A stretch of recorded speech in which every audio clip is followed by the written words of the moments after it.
Hello friends, welcome back to my channel. आप देख रहे होंगे मेरी कॉपी पे एक क्वेश्चन है और इसको हमें क्या करना है, सिंप्लीफाई करना है। एक्चुअली ये इस तरह के क्वेश्चंस एग्ज़ाम्स में आते हैं और ये एक सिंप्लीफिकेशन का ही पार्ट होता है। तो इस तरह के क्वेश्चन को कैसे सॉल्व करना है, आगे की वीडियो में मैं आपको वो बताऊँगी।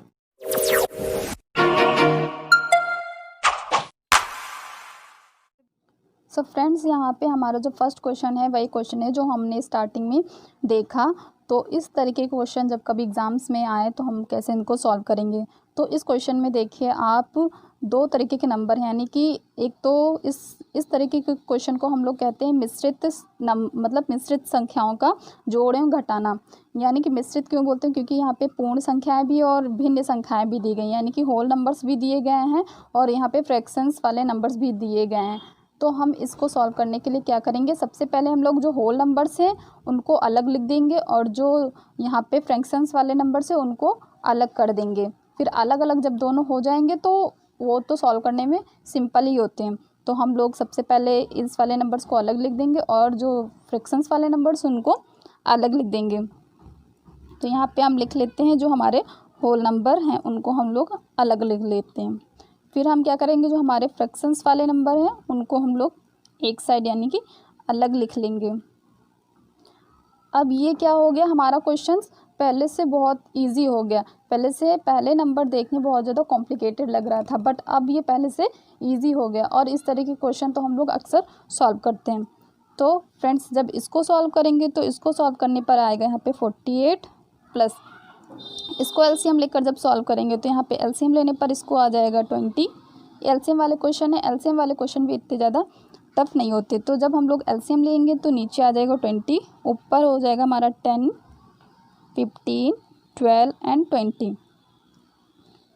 48 प्लस इसको जब हम लोग सॉल्व करेंगे तो यहाँ पे हो जाएगा 33 अपॉन में यहाँ पे हो जाएगा 20। फ्रेंड्स, अब हम सिंप्लीफिकेशन के केस में क्या होता है कि सिंप्लीफिकेशन में हम लोग क्वेश्चन को सिंप्लीफाई करते जाते हैं, वो आगे हम लोग का होता जाता है। तो हम लोग के क्वेश्चंस में हम लोग ऑप्शंस देखेंगे। अगर ऑप्शंस में हमारा ऐसा आंसर है, इसको हम लोग लिख सकते हैं 48 अपॉन में 33/20। तो अगर हम लोग देखेंगे हमारा ऑप्शंस में ये ऑप्शंस है, ये उसमें है, तो हम इस पर टिक कर देंगे। अगर हमारा नहीं है तो इसको भी हम लोग आगे सॉल्व कर सकते हैं। तो 48 प्लस इसको हम लोग कैसे लिख सकते हैं, 1/1 सही, मतलब 1 प्लस, सॉरी एक्चुअली मैं थोड़ा हिंदी भी बोलती हूँ थोड़ा इंग्लिश भी बोलती हूँ, तो उस पर ध्यान मत दीजिएगा।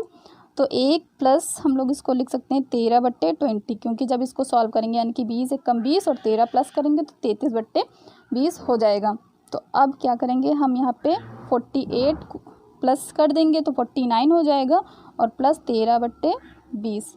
अब इसको भी हम लोग ऐसे लिख देंगे 49 सही 13/20। तो देखिए गाइस, इसका आंसर ये भी हो सकता था और इसका आंसर ये भी हो सकता है। तो हम लोग अपने क्वेश्चंस के ऑप्शंस में देखेंगे जब, तो हम लोग उसको मतलब चेक कर लेंगे कि क्या हम लोगों का ऑप्शन दिया गया।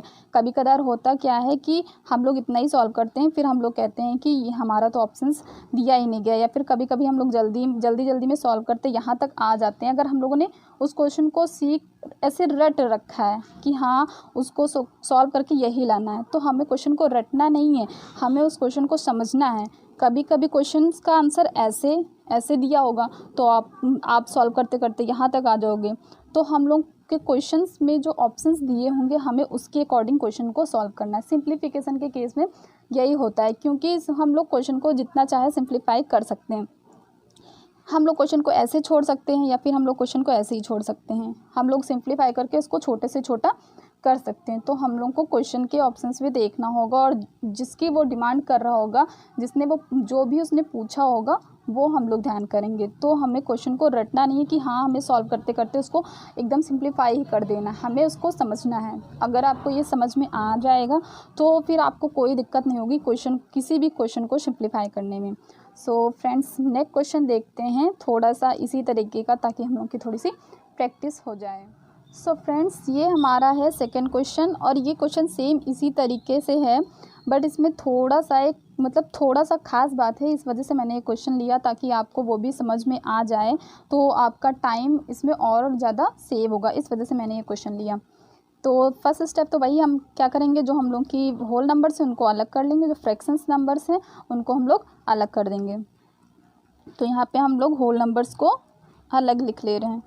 तो ये हो गया हमारे होल नंबर्स एक साइड अलग, और अब हम क्या करेंगे, फ्रैक्शंस को अलग लिख लेंगे।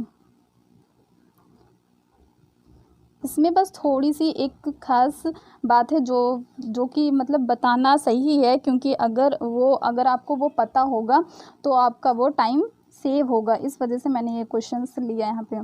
तो ये हमारे फ्रैक्शंस अलग हो गए और ये हमारा होल नंबर्स अलग हो गए।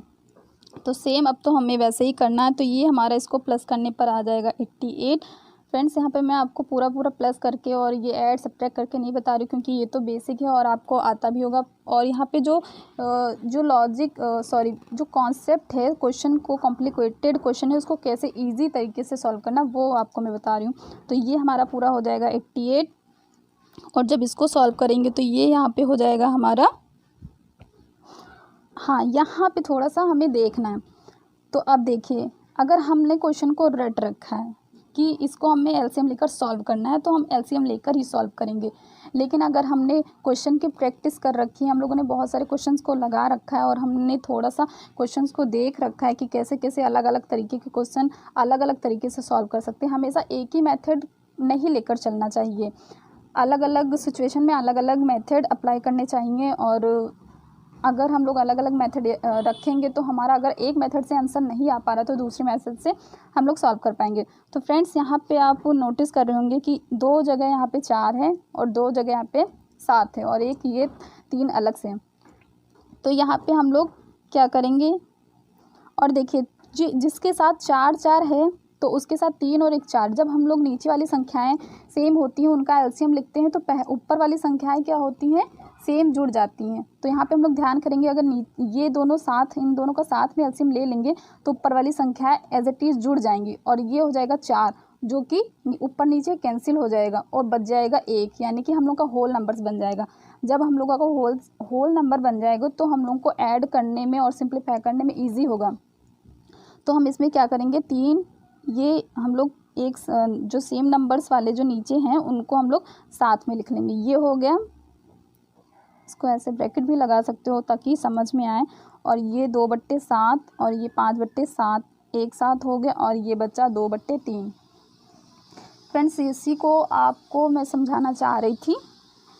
यहाँ पे हो गया ये। अब क्या करेंगे, जब इन दोनों का एलसीएम लेंगे तो ऊपर हो जाएगा 4/4। ये जब इन दोनों को जोड़ेंगे, इस वाले में भी सेम केस है, ये जब इसको नीचे हम लोग ऐसे ही लिखेंगे तो ऊपर वाला हम लोग का सेम संख्या जोड़ेगी तो ये भी हो जाएगा 7 और ये हो जाएगा 2/3। अब क्या हो जाएगा, ये हो गया हम लोग का 88 हो गया और ये अब यहाँ पे बचेगा, कट जाएगा तो हम लोग का 1 + 1 और ये हो गया 2/3। तो हम लोगों को कितना, हम लोगों को बिना एलसीएम लिए हम लोगों का ये क्वेश्चन सॉल्व हो गया। एक्चुअली एलसीएम लेने में थोड़ा सा कॉम्प्लिकेटेड क्वेश्चन हो जाता है। तो अब ये 1 1 यहाँ पे 2 हो गया और ये इसमें प्लस हो जाएगा तो ये हो जाएगा 90 + 2/3।